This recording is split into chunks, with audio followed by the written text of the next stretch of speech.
अच्छा, तो आज हम स्टार्ट करेंगे SK20 वॉल्यूम 2। इसका मेडिसिन का पेपर है, मे के पेपर्स हैं। फर्स्ट MCQ है, मायोकार्डियल इन्फार्क्शन में which artery is most commonly involved. तो MI में जो सबसे कॉमनली इन्वॉल्व आर्टरी है that is your left anterior descending artery, लाडा, ऑप्शन ए। फिर उसके बाद है ECG of a patient shows progressive prolongation of PR interval in successive beats followed by dropped heartbeat, patient is suffering from। तो ये एक typical scenario है अगर आपको प्रोलोंगेशन ऑफ PR इंटरवल मिलती है and it is followed by a drop beat, तो ये आपको Mobitz type 1, this is Mobitz type 1 heart block, जो आपके साथ सेकेंड डिग्री हार्ट ब्लॉक है। सेकेंड डिग्री में दो टाइप्स हैं, मोबिट्स टाइप 1 और मोबिट्स टाइप 2। तो मोबिट्स टाइप 1 में आपको prolongation of PR interval in successive beat मिलेगी followed by a drop beat, और मोबिट्स टाइप 2 में आपको ड्रॉप बीट नहीं मिलेगा, प्रोग्रेसिव ड्रॉप बीट आपको नहीं मिलेगा। A patient presents with sudden onset chest pain, his ECG shows ST elevation in lead 2-3 and AVF, what is the next best test to confirm the diagnosis। तो lead 2-3 और AVF में उसको ST elevation है, this is 2-3 AVF inferior MI की बात कर रहे हैं। इसमें नेक्स्ट बेस्ट स्टेप आप क्या करोगे, you will do troponin I. Mid diastolic murmur, pulmonary hypertension, pulmonary edema, which of the following the patient will most likely develop। तो पेशेंट को मिड डायस्टोलिक मर्मर है, पल्मोनरी हाइपरटेंशन है, उसके साथ pulmonary oedema है। Which of the following the patient is most likely to develop? So he will develop right ventricular hypertrophy, option number B। ये आपके साथ माइट्रल स्टीनोसिस का केस है and is due to back pressure, the patient is at risk of developing right ventricular hypertrophy. Myxoid degeneration associated with which of the following. तो myxoid degeneration आपको mitral valve prolapse में मिलती है, mitral valve MVP, mitral valve prolapse. अच्छा, a patient is brought to the emergency department after road traffic accident with a head injury presenting as a contusion. On examination, the patient has warm extremities, a rapid pulse, and low blood pressure with no signs of external bleeding. Which type of shock is most likely the patient having? तो जब भी आपको warm extremities मिले, ठीक है, और after RTA, this is neurogenic shock। A patient presents with exertional chest pain that is relieved by rest. Which of the following is the most appropriate initial diagnostic test to confirm the diagnosis? तो patient को exertional chest pain है जो कि relief by rest है, तो इसमें initial diagnostic test आपने क्या करना है, you have to do exercise stress test। Atherosclerotic plaque, which of the following three are found. तो एथीरोस्क्लेरोटिक प्लेक में आपको कौन से चीज़ें मिलेंगी, स्मूथ मसल मिलेगा, extracellular matrix, intracellular matrix and lipids. You will get option number D. अच्छा, फिर इसके बाद है ये, अगर आपने पढ़ना है तो आप you can read this. A patient presents with anxiety and increase heart rate, which of the following drug is most appropriate to manage these symptoms. Patient को एंजाइटी है और हार्ट रेट उसका इंक्रीज्ड है, तो which of the following drug is most appropriate, इसमें आपने propranolol देना है। Type of fluid due to CHF, तो CHF का जो फ्लूइड है वो ट्रांसुडेटिव होता है। इन्फ्लेमेशन की बात आ जाए तो उसमें एग्जुडेटिव लिखना है। A patient diagnose with acute coronary syndrome requires initial treatment, which of the following is the most appropriate initial pharmacological therapy. तो इसमें इनिशियल फार्माकोलॉजिकल थेरेपी, एक पेशेंट को ACS है, you will give aspirin plus clopidogrel, option A. A woman presents with fatigue, her ECG shows positive QRS complex in lead AVF and negative QRS complex in lead 1. What is the most likely diagnosis? तो positive QRS है lead AVF में और negative QRX है lead 1 में, this is chronic pulmonary hypertension, option number B, chronic pulmonary hypertension. QRS axis with positive deflection in AVF and negative deflection in lead 1, ये आपके साथ indicate करता है right axis deviation which is commonly seen in chronic pulmonary hypertension due to right ventricular hypertrophy.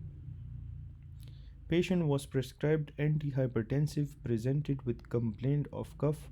Which drug has this adverse effect? तो patient को anti hypertensive दिया गया, उसके बाद ही डेवलप्ड कफ। तो ये कफ कैप्टोप्रिल की वजह से होता है, ड्राई कफ कॉज करवाता है और एंजियो एडेमा भी कॉज करवाता है, ये भी याद रखें। A patient has intermittent dysphagia along with GERD barium swallow में आपको dilated oesophagus with taper end bird beak appearance नज़र आया।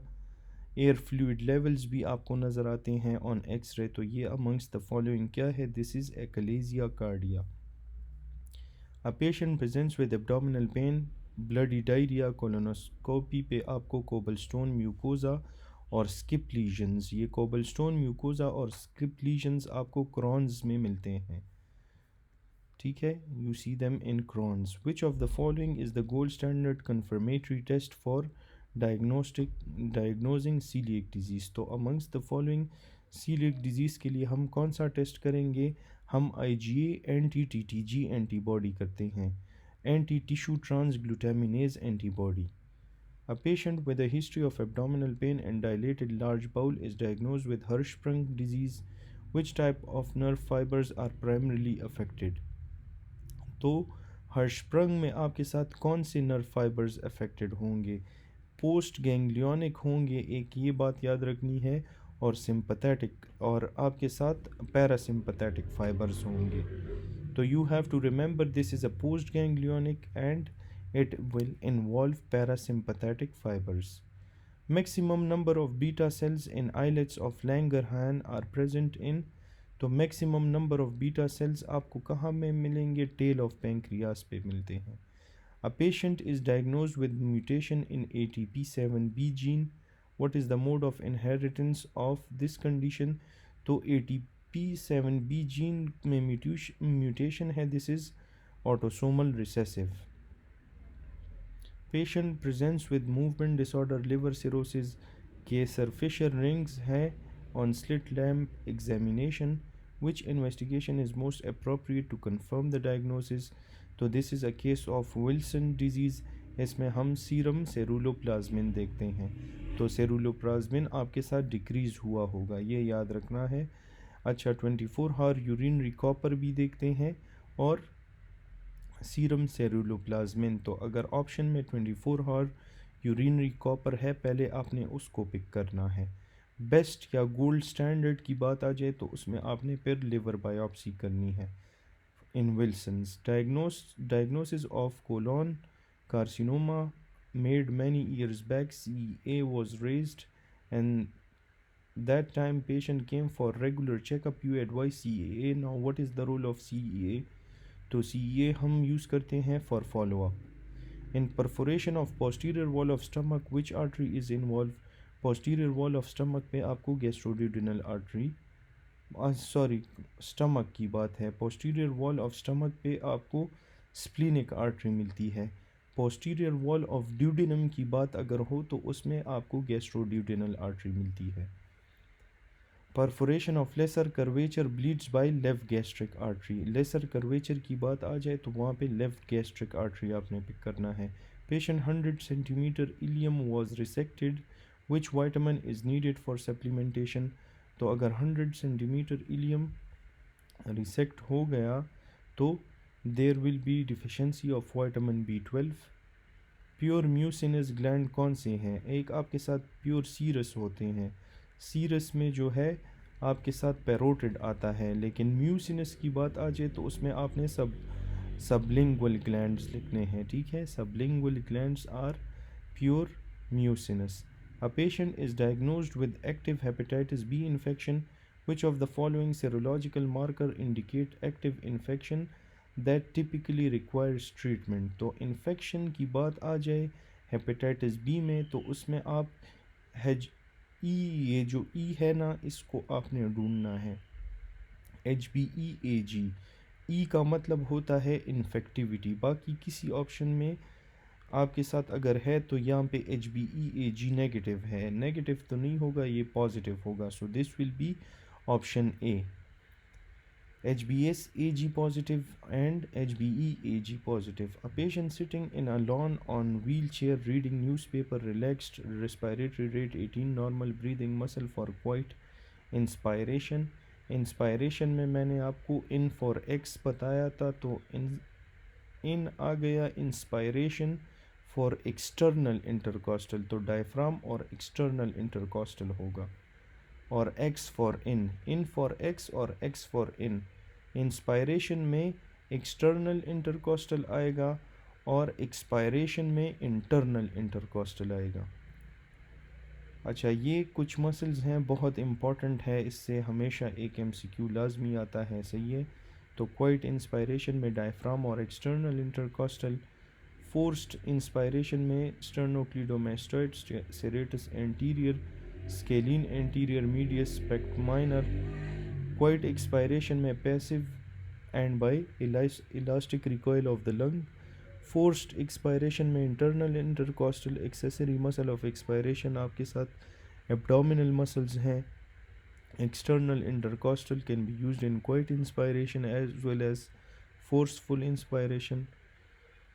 अगर एक RTA हुआ, injury to the cervical region, difficulty in breathing due to damage of the diaphragm होगा। After RTA patient is having forceful expiration and abdomen is moving with respiration due to external oblique, vertical diameter diaphragm की वजह से increase होगा। anterior posterior diameter external intercostal की वजह से assisted by internal and innermost intercostals की वजह से AP diameter increase होगा। तो these were some very important MCQs, that's why मैंने डिस्कस कर लिए। फिर है a female patient with history of menstrual problem and recent medication use presents to the emergency department with shortness of breath for 1 day. What is the most likely diagnosis? So that is your pulmonary embolism, option A। फिर है if root of left lung is injured, which structure will be spared? अगर left lung का root इंजर हुआ तो आपके साथ pulmonary ligament spare होगा। A patient with asthma complains of dyspnea when lying down. What is the underlying mechanism? तो underlying mechanism आपको मिलेगा increased air trapping. Footballer develops sudden chest pain. On examination, there is stony dull percussion note on right side of the chest and trachea deviated to the left. तो ये आपके साथ right sided pleural effusion है। stony dull percussion की बात आ गई। dull percussion आपको pleural effusion में मिलता है। हाइपर रेजोनेंट परकशन आपको मिलेगा न्यूमोथोरैक्स में। Which of the following condition typically requires high PEEP during mechanical ventilation? तो high PEEP during mechanical ventilation हम देते हैं ARDS में, option A. During pregnancy, how do total lung capacity, TLC and arterial CO2 level change? तो pregnancy में TLC और CO2 किस तरह चेंज होंगे? दोनों आपके साथ डिक्रीज़ होंगे, TLC भी डिक्रीज़ होगा, CO2 भी डिक्रीज़ होगा। In obstructive lung disease which of the following is a typical FEV1/FVC ratio? तो FEV1/FVC रेशो आपके साथ 0.5। What is the in obstructive lung disease which of the following? अच्छा, obstructive lung disease, yes, obstructive lung disease 0.8 से कम होगा, तो that is 0.5। अगर restrictive है that will be 0.8 या इससे ज़्यादा। तो 1 और ये सारे B, A और D आपको रिस्ट्रिक्टिव लंग डिजीज़ में मिल सकते हैं। Thoracentesis at 9th intercostal space, likely damage of. Thoracentesis अगर आप करते हो 9th इंटरकॉस्टल स्पेस में, तो वहाँ पे 9th इंटरकॉस्टल नर्व होती है, तो वो डैमेज होगी। ट्रू अबाउट फैट एम्बोलिज्म, तो amongst the following fat embolism के बारे में क्या ट्रू है कि severe injury to skeletal muscle cause करवाएगा। Patient presents with symptoms of Goodpasture syndrome, which of the following antibody is most commonly associated with this condition? तो Goodpasture में आपको कौन से एंटीबॉडीज़ अमंग्स द फॉलोइंग में मिलते हैं? Anti glomerular basement membrane antibodies आपको गुड पास्चर्स में मिलते हैं। इसको हम कहते हैं एंटी GBM एंटीबॉडीज़।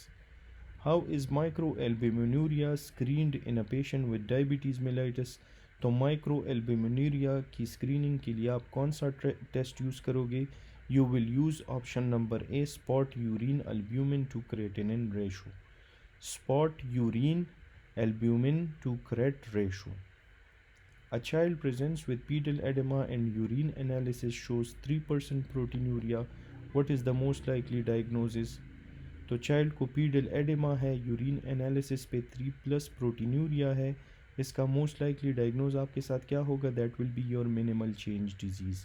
जब भी चाइल्ड आ जाए और प्रोटीन्यूरिया की बात हो तो this is minimal change nephrotic syndrome, ठीक है, minimal change disease. In severe dehydration high hypotonic fluid is found in which part of nephron?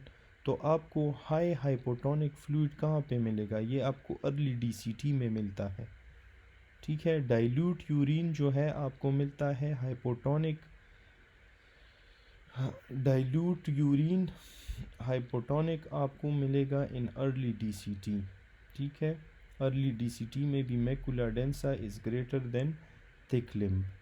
और in dehydration ADH concentration urine ADH आपको मिलेगा in CD। GFR is measured by, तो GFR को हम measured करते हैं by option number A, inulin. Measure की बात आ जाए तो MI से याद रखो, MI measurement by inulin estimated by creatinine, ठीक है। और रीनल प्लाज्मा फ्लो की बात आ जाए तो that is measured by PAH, para amino hepuric acid। Endogenous substance to measure GFR जो है वो आपके साथ क्रेटिनिन है। GFR increase and renal blood flow decrease by which of the following mechanism? तो GFR आपके साथ इंक्रीज होगा जब इफरेंट आर्टीरियोल की कंस्ट्रक्शन होगी। ये आपके साथ कॉमन कॉजेज़ है कि जिसमें आपके साथ GFR इंक्रीज़ होता है और GFR डिक्रीज़ होता है। You can read this in a patient with DKA presenting with diarrhoea. ABGs में pH 6.79 है। The initial management should be, तो DKA में हम इनिशियल मैनेजमेंट क्या करते हैं? एक तो हम नॉर्मल सेलाइन देंगे और उसके साथ इंसुलिन थेरेपी। ऑप्शन ए मुझे ठीक लग रहा है, तो that is correct. Severe diarrhea leads to metabolic acidosis with normal anion gap. Persistent vomiting will lead to, तो vomiting में patient बहुत ज़्यादा acid loss करता है, it leads to metabolic alkalosis. On microscopy minimal change disease show, तो minimal change disease में आपको effacement of podocyte foot processes नज़र आएंगी। Most common cause of post-streptococcal glomerulonephritis क्या है? तो post PSGN is caused by group A streptococcus। Option A group A streptococcus। A patient ABG में 7.2 pH है, acidosis है, बाइकार्ब कम है, PCO2 भी कम है, तो दिस इज़ मेटाबॉलिक एसिडोसिस। तो मेटाबॉलिक एसिडोसिस है, साथ में there is respiratory compensation. Type 2 renal tubular acidosis में डिफेक्ट कहाँ होगा? देयर विल बी बाइकार्ब की रीएब्जॉर्प्शन में मसला होता है टाइप 2 में। फिर इसके बाद है 64 year old female with fatigue easy bruisability after small cuts and recurrent infection alongside fever for 2 weeks. After investigation, the report shows blast cells and or bodies in smear. What is the likely diagnosis? तो और bodies और blast cells आपको AML में मिलते हैं। Option C middle age भी है। Patient with Hodgkin lymphoma is receiving chemotherapy. Which of the following drug is most commonly associated with causing blood in urine hemorrhagic cystitis? तो amongst the following hemorrhagic cystitis कौन cause करवाता है? That is your option A, cyclophosphamide. Which lymphoma is characterized by starry sky appearance on histology? तो starry sky appearance आपको किस चीज़ में मिलती है? Burkitt lymphoma में मिलेगी। Patient receiving a blood transfusion develop chills and rigors. What is the immediate next step? तो blood transfusion हो रहा है, पेशेंट को रिगर्स और चिल्स डिवेलप हुए, तो आपने क्या करना है? Stop the transfusion and notify the blood bank.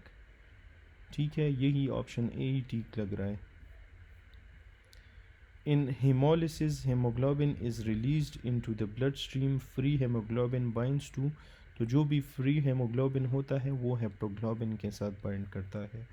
Patient has hemoglobin of 6 with a normal MCV and peripheral blood smear showing basophilic stippling। तो basophilic stippling एक कैरेक्टरिस्टिक, एक कीवर्ड है जो आपको लेड पॉइजनिंग के साथ एसोसिएटेड मिलेगा। A patient presents with fatigue, pallor, jaundice, peripheral blood smear पे आपको शिस्टोसाइट्स नज़र आ रहे हैं। तो ये कौन सा डायग्नोज हुआ? तो शिस्टोसाइट्स आपको मिलते हैं in haemolytic anaemia. Lady has difficulty labor at home in village. She was brought to the hospital with history of PV bleed and oozing from gums. For last 10 hours, her CBC shows 6 gram per deciliter, platelets 30,000, TLC 24,000, neutrophilia भी है और the peripheral blood film shows bird cells, PTA PTT were prolonged. तो ये एक बहुत common repeated MCQ है। इसका correct answer है जो बन रहा है, ये सारी चीज़ें आपको मिलती है in DIC, option E. Bird cells और आपके साथ BT PT PTT ये सारे इंक्रीज़ होंगे, प्लेटलेट काउंट कम होगा, ठीक है। शिस्टोसाइट्स मिलेंगे आपको, फाइब्रिन डिग्रेडेशन प्रोडक्ट मिलेगी, डिक्रीज़ फाइब्रिनोजेन होगा और डिक्रीज़ आपके साथ फैक्टर 5 एंड 8 भी होंगे। An old man who was being treated by a GP for infection with certain drugs comes to you with complaint of generalized weakness, pallor, easy bruising, HB5 and decreased RBC, WBC, platelets, retic count 0.1, bone tap, hypocellular bone marrow with few cells is diagnosed।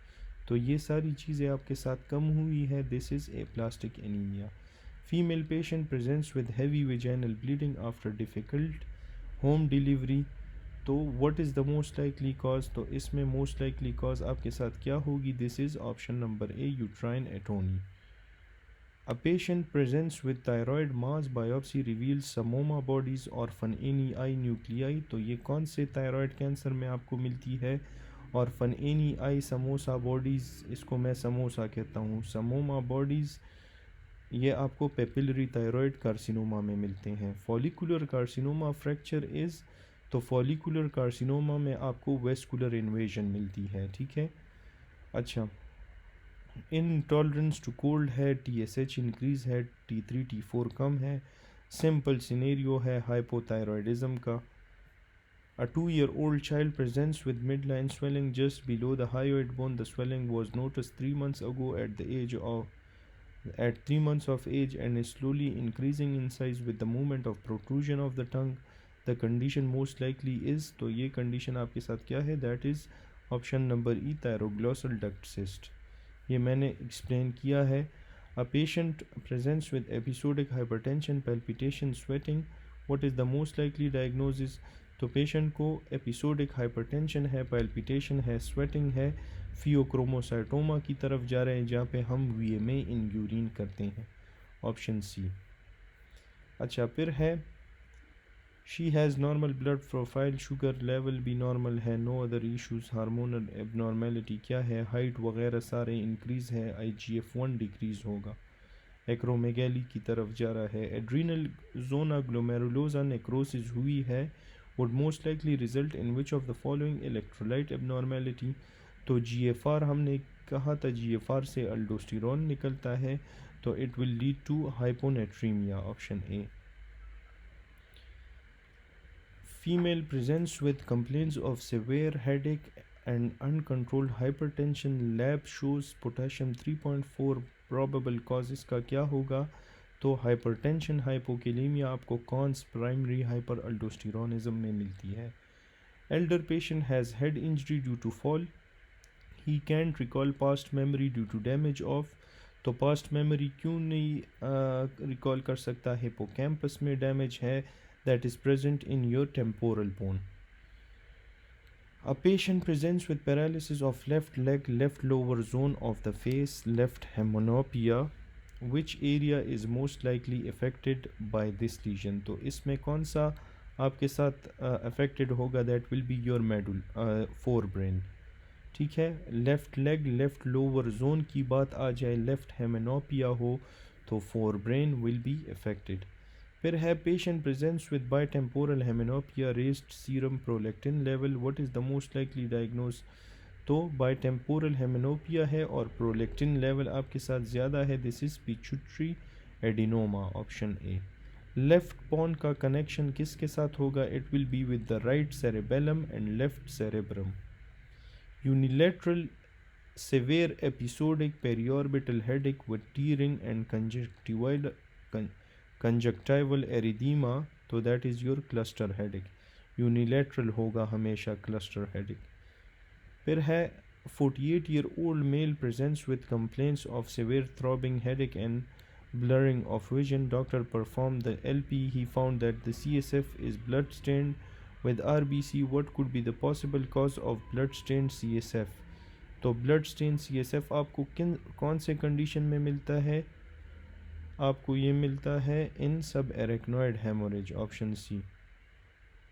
Blow out fracture of orbit with proptosis and loss of cheek sensation is due to, तो blow out fracture of the orbit हुआ है with proptosis and loss of cheek sensation, ये it is due to infraorbital nerve, option C. अच्छा, फिर है 30-year-old female with fever headache proptosis mydriasis isocoric bilateral horizontal diplopia, तो इसमें कौन सा नर्व इन्वॉल्व है? That is your oculomotor nerve. Nerve supply to the skin below the orbit of the eye and above the mouth, that is your maxillary nerve. What is the location of geniculate ganglion? तो geniculate ganglion कहाँ पे होता है? At the junction where the internal acoustic meatus meets the facial canal. फिर है a patient presents with bacterial meningitis. What is the most appropriate initial drug regime? तो meningitis में आपने क्या देना है? ceftriaxone plus ampicillin. Patient with recent history of mumps and viral exposure presents with headache, fever and neck stiffness. Laboratory test पे आपको raised lymphocytes नज़र आ रहे हैं in the CSF. What is the most likely diagnosed? तो ये typical case है viral meningitis का. ये मैंने सारे मेनिंजाइटिस ऑलरेडी लेक्चर्स में SK21 और के वॉल्यूम 1 और 2 में मैंने सारे एक्सप्लेन किए हैं. Face sensation lost along with sensory neural hearing loss. Which of the following is the site of lesion? That is your internal auditory meatus. From which structure does the facial nerve primary arise? तो facial nerve आपके साथ arise होता है from pons. Which of the following movement disorder is characterised by flinging violent movements due to a lesion in the subthalamic nucleus? तो subthalamic nucleus में lesion होगा due to hemiballismus. Taste sensation from soft palate is carried to, तो taste sensation from soft palate is carried through the nucleus tractus solitarius. The postganglionic fibers from pterygopalatine ganglion are distributed to which of the following nerve? तो postganglionic fibers from pterygopalatine ganglion are distributed to the nasociliary nerve, option A. Compression of nerve at L5S1 level with a mass seen on CT involving the dorsal root ganglion will primarily affect which type of fibers? तो L5S1 level की compression हुई है with mass on CT involving the dorsal root ganglion, ये आपके साथ क्या affect करेगा? It will affect the B sensory, it will affect the sensory nerve fibres. अच्छा, female presents with weakness on right side and loss of vision in left eye. Vessel most commonly involved is, female को weakness है right side पे, loss of vision है left eye में, तो कौन सा vessel involve है? That is your middle cerebral artery. Vision के साथ काम होता है, weakness on the right side है, loss of vision on the left eye है, so that is your MCA. 50-year-old patient presents with diplopia, ptosis, weakness in chewing after prolonged effort, normal pupil, dryness of mouth, proximal muscle weakness and loss of deep tendon reflexes. What is the most likely diagnosis? That is your Lambert-Eaton syndrome. A patient presents with fluctuating muscle weakness and ptosis. Blood tests reveal acetylcholine receptor antibodies. Which of the following drug is used to provide symptomatic relief by inhibiting acetylcholine esterase? That is your neostigmine. A 35-year-old patient presents with morning stiffness lasting more than 1 hour, accompanied by pain and swelling in the metacarpophalangeal and proximal interphalangeal joints of both hands. What is the most likely diagnosis? तो इसका most likely diagnosis your rheumatoid arthritis. अच्छा, फिर है 28-year-old male presents with morning stiffness, reduced movement in the lower back. His symptom improve with activity but worsen after rest. On examination, lumbar spine flexion is limited. There is a history of diarrhea alternating with constipation as well. तो इसका most likely diagnosis क्या है? That is your ankylosing spondylitis. Female had aortic root dilation up to 4 cm.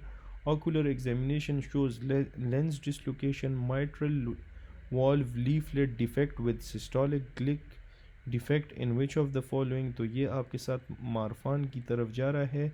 That is your inherited deficiency of fibrillin. Apoptosis is induced by the activation of which of the following? By the activation of caspases. A woman after contact with TB undergoes PPD test in duration of 3 mm is on the arm. So TB is a type 4 hypersensitivity reaction. Option A. Patient suffers from appendicitis. Peripheral blood shows leukocytosis. He is having fever and pain. Pain will be mediated by, तो pen आपके साथ mediate होता है through interleukin, through the prostaglandin. अगर option में bradykinin होता पहले आपने वो चूज़ करना है, वो नहीं है तो for pain the mediator is bradykinin is greater than prostaglandin. Second option is prostaglandin. A patient with HIV develops pneumonia caused by pneumocystis carinii, जिसे हम pneumocystis jirovecii कहते हैं, with CD4 positive T cells count. Does this infection most commonly, where does this infection most commonly occurs? So when the CD4 count is less than 200 cells per millimeter cube. A woman and man has history of recurrent pregnancy. Their clinical and genetic history is unremarkable, but all pregnancy end up in stillbirth. How will you investigate? तो आपने इसको through karyotyping investigate करना है.